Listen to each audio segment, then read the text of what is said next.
If you want quick access to Chrome, I'll show you how to add a Chrome shortcut on your desktop in just a few simple steps. This is a really useful trick if you use Chrome every day and want to open it faster without searching through your apps each time. And if this video helps, make sure to hit the like button and subscribe for more easy tech tutorials just like this. First, press the Windows key on your keyboard to open the Start menu. Once the search bar appears, type Google Chrome. When Chrome shows up in the results, right-click on it and choose Open File Location.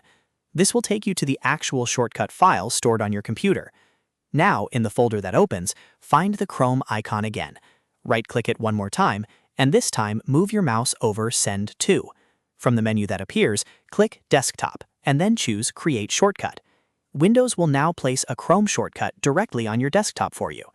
After that, minimize your windows or return to your desktop, and you should see the Chrome icon ready to use. You can now double-click it anytime you want to open Chrome instantly. This is a fast and easy way to make your workflow smoother, especially if you rely on your browser for school, work, or everyday browsing. If this tutorial helped you out, don't forget to like the video, subscribe to the channel, and turn on notifications so you never miss the next helpful guide. Thanks for watching, and I'll see you in the next one.